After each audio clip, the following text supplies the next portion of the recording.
Bonjour à tous, bienvenue dans notre émission de lecture biblique. L'objectif est de lire toute la Bible en l'espace de 6 mois dans l'ordre chronologique des événements.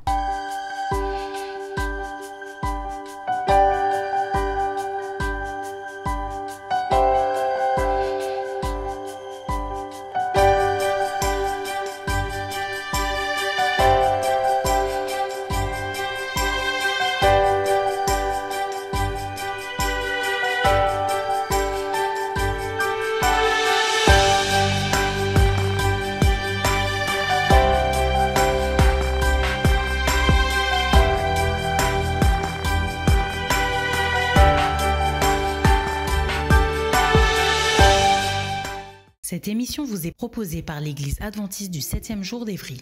Si vous voulez suivre ce plan, vous pouvez cliquer sur le lien dans la description. N'hésitez pas à vous abonner à notre chaîne Évry Adventiste afin de recevoir toutes les nouvelles vidéos de lecture. Restez jusqu'à la fin car nous vous proposons une méditation concernant le texte du jour. Et n'hésitez pas à poser toutes vos questions dans les commentaires. Aujourd'hui, nous lirons le livre de 2 Corinthiens du chapitre 10 à 13. Nous poursuivrons par le livre de Actes au chapitre 20 du verset 1 à 3 et nous terminerons par le livre de Romains du chapitre 1 à 3. 2 Corinthiens chapitre 10. Moi, Paul, je vous prie par la douceur et la bonté de Christ, moi, humble d'apparence, quand je suis au milieu de vous et plein de hardiesse à votre égard, quand je suis éloigné, je vous prie, lorsque je serai présent, de ne pas me forcer à recourir avec assurance à cette hardiesse dont je me propose d'user contre quelques-uns qui nous regardent comme marchant selon la chair. Si nous marchons dans la chair, nous ne combattons pas selon la chair, car les armes avec lesquelles nous combattons ne sont pas charnelles, mais elles sont puissantes par la vertu de Dieu pour renverser des forteresses. Nous renversons les raisonnements et toute hauteur qui s'élève contre la connaissance de Dieu et nous amenons toute pensée captive à l'obéissance de Christ. Nous sommes prêts aussi à punir toute désobéissance lorsque votre obéissance sera complète. Vous regardez à l'apparence. Si quelqu'un se persuade qu'il est de Christ, qu'il se dise bien lui-même que comme il est de Christ, nous aussi, nous sommes de Christ. Et quand même je me glorifierais un peu trop de l'autorité que le Seigneur nous a donnée pour votre édification et non pour votre destruction, je ne saurais en avoir honte, afin que je ne paraisse pas vouloir vous intimider par mes lettres. Car, dit-on, ces lettres sont sévères et fortes, mais présent en personne, il est faible et sa parole est méprisable. Que celui qui parle de la sorte considère que tels nous sommes en parole dans nos lettres, étant absents, tels aussi nous sommes dans nos actes, étant présents. Nous n'osons pas nous égaler ou nous comparer à quelques-uns de ceux qui se recommandent eux-mêmes. Mais en se mesurant à leur propre mesure et en se comparant à eux-mêmes, ils manquent d'intelligence. Pour nous, nous ne voulons pas nous glorifier hors de toute mesure. Nous prendrons au contraire pour mesure les limites du partage que Dieu nous a assignées de manière à nous faire venir aussi jusqu'à vous. Nous ne dépassons point nos limites comme si nous n'étions pas venus jusqu'à vous, car c'est bien jusqu'à vous que nous sommes arrivés avec l'évangile de Christ. Ce n'est pas hors de toute mesure, ce n'est pas des travaux d'autrui que nous nous glorifions, mais c'est avec l'espérance, si votre foi augmente, de grandir encore davantage parmi vous selon les limites qui nous sont assignées, et d'annoncer l'évangile au-delà de chez vous sans nous glorifier de ce qui a été fait dans les limites assignées à d'autres. Que celui qui se glorifie dans le Seigneur, car ce n'est pas celui qui se recommande lui-même qui est approuvé, c'est celui que le Seigneur recommande. 2 Corinthiens chapitre 11. Oh, si vous pouviez supporter de ma part un peu de folie, mais vous me supportez, car je suis jaloux de vous d'une jalousie de Dieu, parce que je vous ai fiancé à un seul époux pour vous présenter à Christ comme une vierge pure.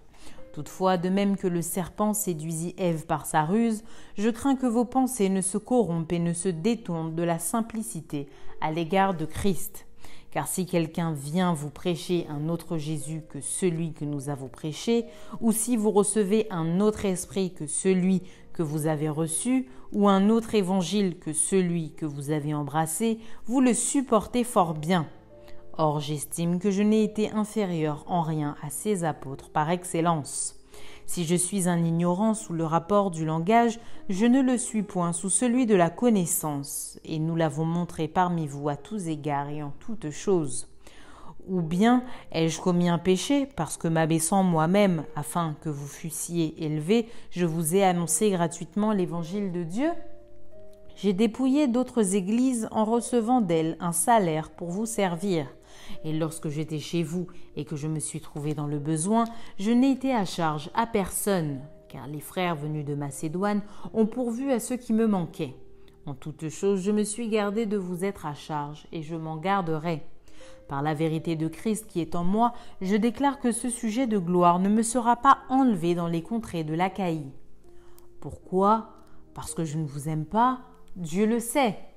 Mais j'agis et j'agirai de la sorte pour ôter ce prétexte à ceux qui cherchent un prétexte, afin qu'ils soient trouvés tels que nous dans les choses dont ils se glorifient.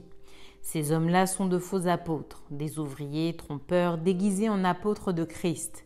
Et cela n'est pas étonnant, puisque Satan lui-même se déguise en ange de lumière.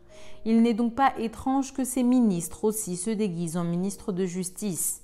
Leur fin sera selon leurs œuvres. Je le répète, que personne ne me regarde comme un insensé, sinon recevez-moi comme un insensé, afin que moi aussi je me glorifie un peu.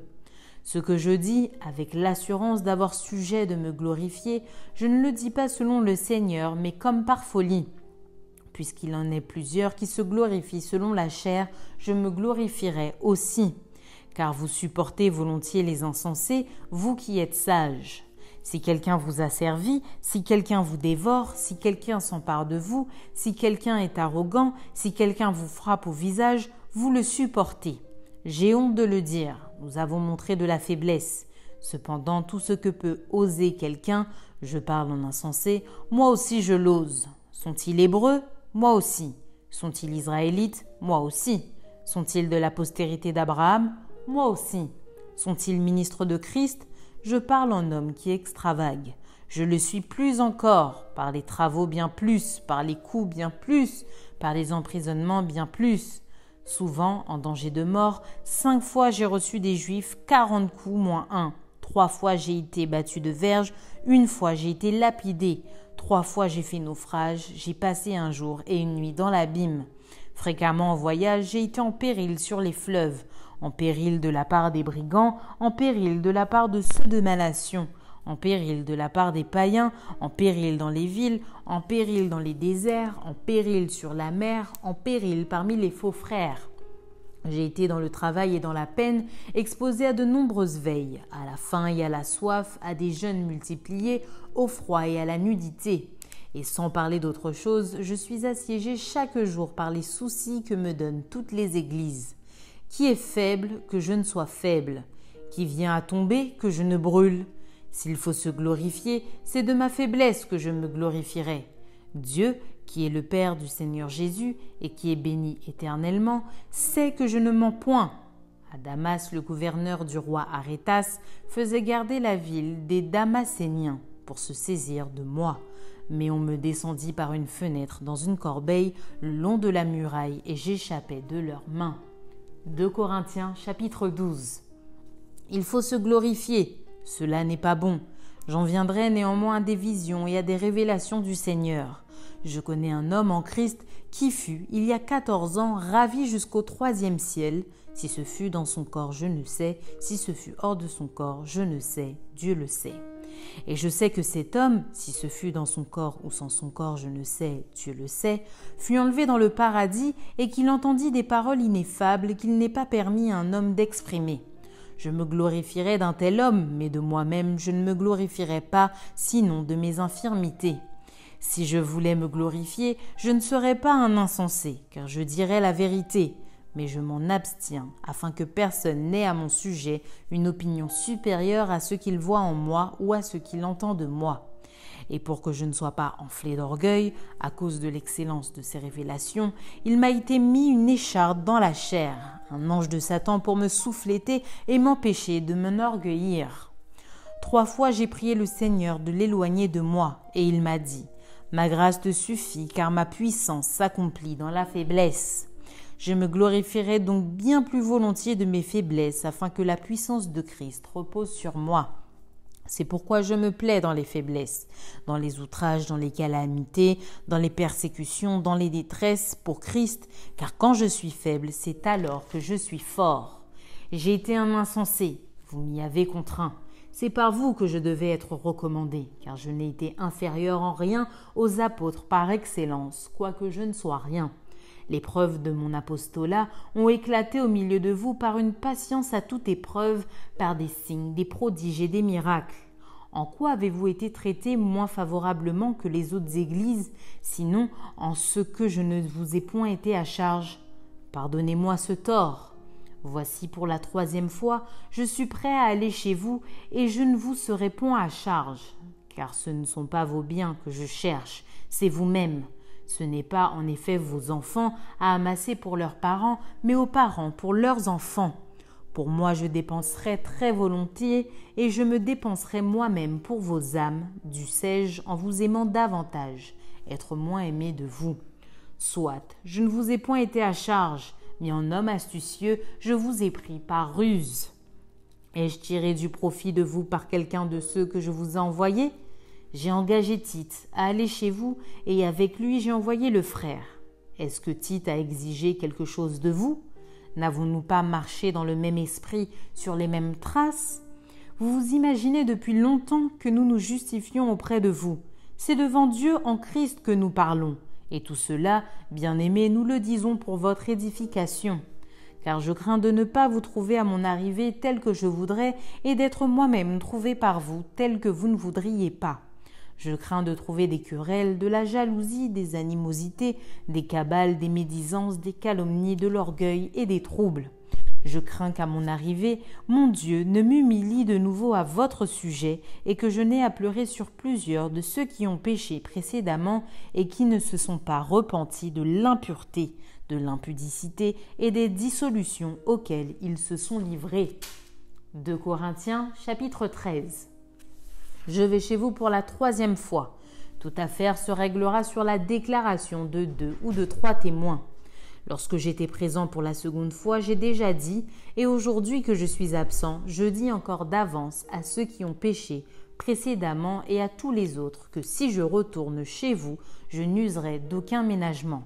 Puisque vous cherchez une preuve que Christ parle en moi, lui qui n'est pas faible à votre égard, mais qui est puissant parmi vous. Car il a été crucifié à cause de sa faiblesse, mais il vit par la puissance de Dieu. Nous aussi, nous sommes faibles en lui, mais nous vivrons avec lui par la puissance de Dieu pour agir envers vous. Examinez-vous vous-même pour savoir si vous êtes dans la foi. Éprouvez-vous vous-même. Ne reconnaissez-vous pas que Jésus-Christ est en vous? À moins peut-être que vous ne soyez réprouvés. Mais j'espère que vous reconnaîtrez que nous ne sommes pas réprouvés. Cependant, nous prions Dieu que vous ne fassiez rien de mal, non pour paraître nous-mêmes approuvés, mais afin que vous pratiquiez ce qui est bien et que nous soyons comme réprouvés. Car nous n'avons pas de puissance contre la vérité, nous n'en avons que pour la vérité. Nous nous réjouissons lorsque nous sommes faibles, tandis que vous êtes forts, et ce que nous demandons dans nos prières, c'est votre perfectionnement. C'est pourquoi j'écris ces choses étant absent, afin que présent je n'ai pas à user de rigueur selon l'autorité que le Seigneur m'a donnée pour l'édification et non pour la destruction. Au reste, frères, soyez dans la joie, perfectionnez-vous, consolez-vous, ayez un même sentiment, vivez en paix, et le Dieu d'amour et de paix sera avec vous. Saluez-vous les uns les autres par un saint baiser. Tous les saints vous saluent. Que la grâce du Seigneur Jésus-Christ, l'amour de Dieu et la communication du Saint-Esprit soient avec vous tous. Fin du livre de 2 Corinthiens.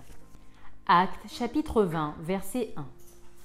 Lorsque le tumulte eut cessé, Paul réunit les disciples et après les avoir exhortés, prit congé d'eux et partit pour aller en Macédoine. Il parcourut cette contrée en adressant aux disciples de nombreuses exhortations. Puis il se rendit en Grèce où il séjourna 3 mois. Il était sur le point de s'embarquer pour la Syrie quand les Juifs lui dressèrent des embûches. Alors il se décida à reprendre la route de la Macédoine. Romains chapitre 1er. Paul, serviteur de Jésus-Christ, appelé à être apôtre, mis à part pour annoncer l'évangile de Dieu qui avait été promis auparavant de la part de Dieu par ses prophètes dans les Saintes Écritures et qui concerne son Fils, né de la postérité de David selon la chair et déclaré Fils de Dieu avec puissance selon l'Esprit de sainteté par sa résurrection d'entre les morts, Jésus-Christ notre Seigneur, par qui nous avons reçu la grâce et l'apostolat pour amener en son nom à l'obéissance de la foi tous les païens, parmi lesquels vous êtes aussi, vous qui avez été appelés par Jésus-Christ, à tous ceux qui à Rome sont bien-aimés de Dieu, appelés à être saints, que la grâce et la paix vous soient données de la part de Dieu, notre Père et du Seigneur Jésus-Christ. Je rends d'abord grâce à mon Dieu par Jésus-Christ au sujet de vous tous, de ce que votre foi est renommée dans le monde entier. Dieu que je sers en mon esprit dans l'évangile de son Fils, m'est témoin que je fais sans cesse mention de vous, demandant continuellement dans mes prières d'avoir enfin, par sa volonté, le bonheur d'aller vers vous. Car je désire vous voir pour vous communiquer quelques dons spirituels afin que vous soyez affermis, ou plutôt afin que nous soyons encouragés ensemble au milieu de vous par la foi qui nous est commune à vous et à moi.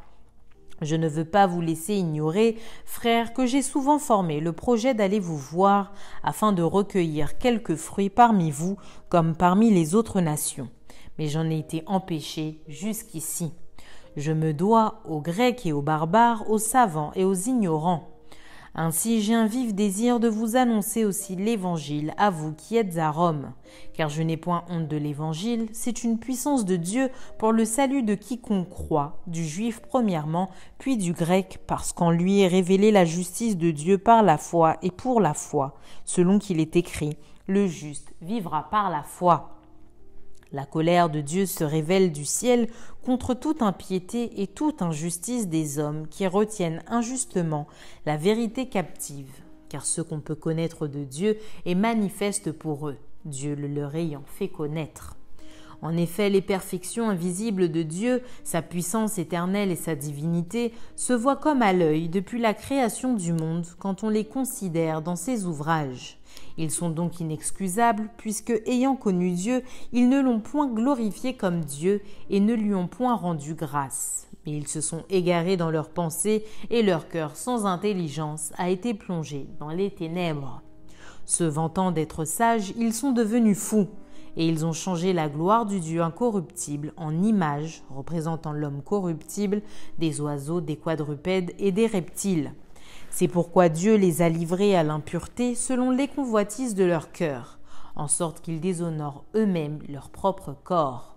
Eux qui ont changé la vérité de Dieu en mensonge et qui ont adoré et servi la créature au lieu du Créateur qui est béni éternellement. Amen.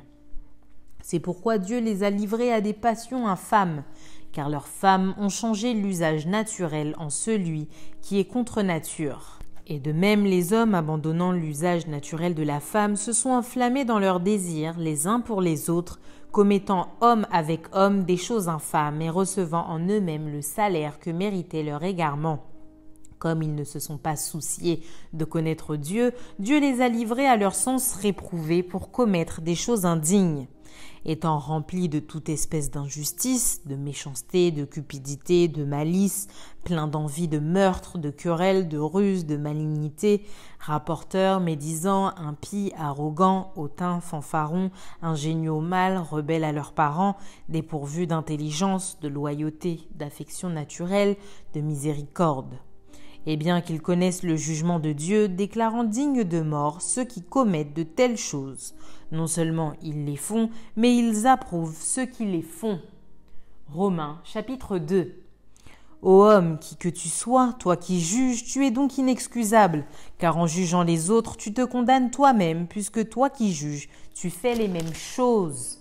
Nous savons en effet que le jugement de Dieu contre ceux qui commettent de telles choses est selon la vérité.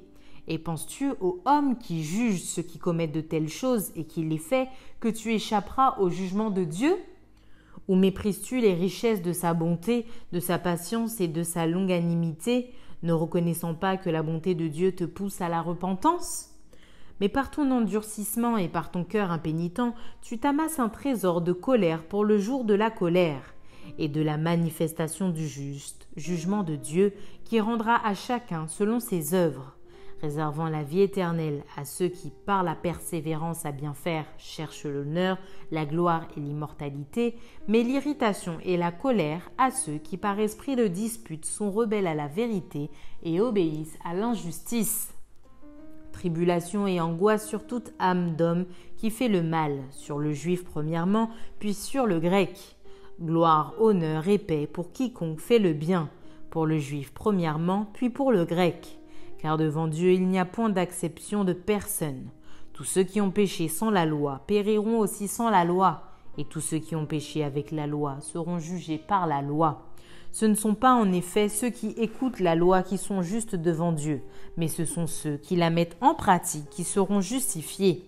Quand les païens qui n'ont point la loi font naturellement ce que prescrit la loi, ils sont eux qui n'ont point la loi une loi pour eux-mêmes. Ils montrent que l'œuvre de la loi est écrite dans leur cœur, leur conscience, en rendant témoignage et leurs pensées s'accusant ou se défendant tour à tour. C'est ce qui paraîtra au jour où, selon mon évangile, Dieu jugera par Jésus-Christ les actions secrètes des hommes. Toi qui te donnes le nom de juif, qui te repose sur la loi, qui te glorifie de Dieu, qui connaît sa volonté, qui apprécie la différence des choses, étant instruit par la loi, toi qui te flattes d'être le conducteur des aveugles, la lumière de ceux qui sont dans les ténèbres, le docteur des insensés, le maître des ignorants, parce que tu as dans la loi la règle de la science et de la vérité, toi donc qui enseignes les autres, tu ne t'enseignes pas toi-même. Toi qui prêches de ne pas dérober, tu dérobes. Toi qui dis de ne pas commettre d'adultère, tu commets l'adultère. Toi qui as en abomination les idoles, tu commets des sacrilèges. Toi qui te fais une gloire de la loi, tu déshonores Dieu par la transgression de la loi. Car le nom de Dieu est à cause de vous, blasphémé parmi les païens, comme cela est écrit. La circoncision est utile si tu mets en pratique la loi, mais si tu transgresses la loi, ta circoncision devient incirconcision. Si donc l'incirconcis observe les ordonnances de la loi, son incirconcision ne sera-t-elle pas tenue pour circoncision ? L'incirconcis de nature qui accomplit la loi ne te condamnera-t-il pas, toi qui la transgresses tout en ayant la lettre de la loi et la circoncision ? Le juif, ce n'est pas celui qui en a les dehors, et la circoncision, ce n'est pas celle qui est visible dans la chair. Mais le juif, c'est celui qui l'est intérieurement, et la circoncision, c'est celle du cœur, selon l'esprit, et non selon la lettre. La louange de ce juif ne vient pas des hommes, mais de Dieu. Romains, chapitre 3. Quel est donc l'avantage des Juifs ou quelle est l'utilité de la circoncision ? Il est grand de toute manière et tout d'abord en ce que les oracles de Dieu leur ont été confiés. Et quoi ? Si quelques-uns n'ont pas cru, leur incrédulité anéantira-t-elle la fidélité de Dieu ? Loin de là. Que Dieu au contraire soit reconnu pour vrai et tout homme pour menteur selon qu'il est écrit, afin que tu sois trouvé juste dans tes paroles et que tu triomphes lorsqu'on te juge. Mais si notre injustice établit la justice de Dieu, que dirons-nous ? Dieu est-il injuste quand il déchaîne sa colère ? Je parle à la manière des hommes. Loin de là, autrement comment Dieu jugerait-il le monde ? Et si par mon mensonge, la vérité de Dieu éclate davantage pour sa gloire, pourquoi suis-je moi-même encore jugé comme pécheur ? Et pourquoi ne ferions-nous pas le mal afin qu'il en arrive du bien, comme quelques-uns qui nous calomnient prétendent que nous le disons ? La condamnation de ces gens est juste. Quoi donc ? Sommes-nous plus excellents ? Nullement, car nous avons déjà prouvé que tous, juifs et grecs, sont sous l'empire du péché. Selon qu'il est écrit, il n'y a point de juste, pas même un seul. Nul n'est intelligent, nul ne cherche Dieu, tous sont égarés, tous sont pervertis. Il n'en est aucun qui fasse le bien, pas même un seul. Leur gosier est un sépulcre ouvert, ils se servent de leur langue pour tromper, ils ont sous leurs lèvres un venin d'aspic. Leur bouche est pleine de malédiction et d'amertume. Ils ont les pieds légers pour répandre le sang. La destruction et le malheur sont sur leur route. Ils ne connaissent pas le chemin de la paix. La crainte de Dieu n'est pas devant leurs yeux. Or, nous savons que tout ce que dit la loi, elle le dit à ceux qui sont sous la loi, afin que toute bouche soit fermée et que tout le monde soit reconnu coupable devant Dieu. car nul ne sera justifié devant lui par les œuvres de la loi, puisque c'est par la loi que vient la connaissance du péché. Mais maintenant, sans la loi, est manifestée la justice de Dieu, à laquelle rendent témoignage la loi et les prophètes. Justice de Dieu par la foi en Jésus-Christ pour tous ceux qui croient. Il n'y a point de distinction, car tous sont péchés et sont privés de la gloire de Dieu, et ils sont gratuitement justifiés par sa grâce, par le moyen de la rédemption qui est en Jésus-Christ. C'est lui que Dieu a destiné, par son sang, à être pour ceux qui croiraient victime et propitiatoire, afin de montrer sa justice, parce qu'il avait laissé impunis les péchés commis auparavant au temps de sa patience, afin, dis-je, de montrer sa justice dans le temps présent de manière à être juste, tout en justifiant celui qui a la foi en Jésus. Où donc est le sujet de se glorifier? Il est exclu. Par quelle loi? Par la loi des œuvres? Non, mais par la loi de la foi. Car nous pensons que l'homme est justifié par la foi sans les œuvres de la loi. Ou bien Dieu est-il seulement le Dieu des Juifs? Ne l'est-il pas aussi des païens? Oui, il l'est aussi des païens, puisqu'il y a un seul Dieu qui justifiera par la foi les circoncis et par la foi les incirconcis. Anéantissons-nous donc la loi par la foi? Loin de là. Au contraire, nous confirmons la loi. Maintenant, place à la méditation.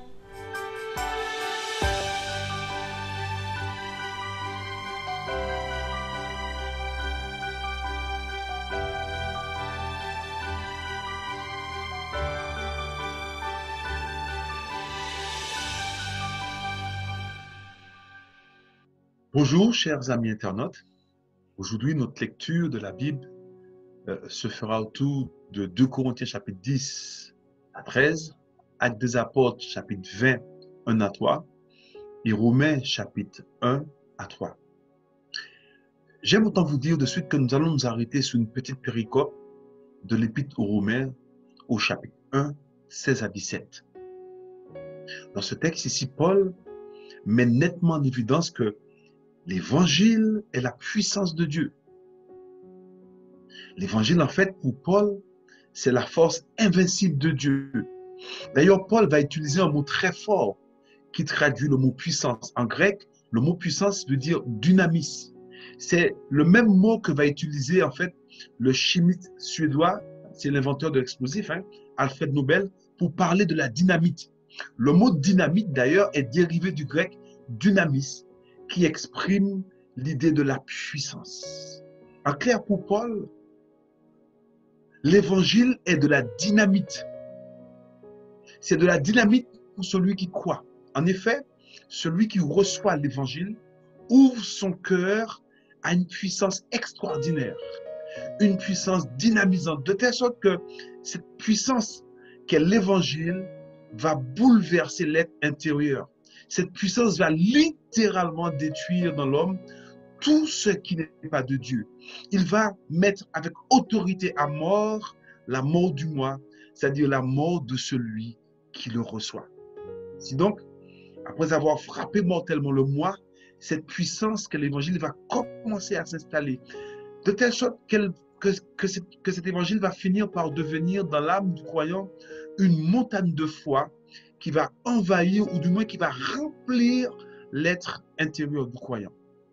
Sachez que l'évangile dont Paul parle, comme étant la puissance de Dieu, comme étant de la dynamite, n'est autre que l'évangile de la croix de Jésus-Christ. En effet, c'est ce qui s'est passé à la croix. C'est la réalité de la croix de Jésus-Christ qui est de la puissance, qui est la puissance de Dieu.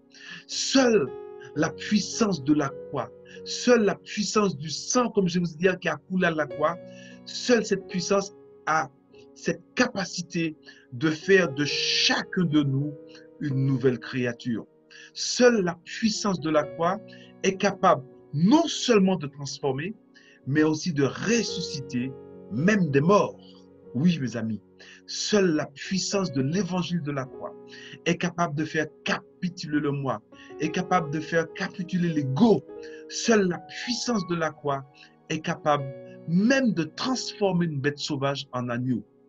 Seule, je dis bien seule, la puissance de la croix est capable de réécrire notre présent et notre futur.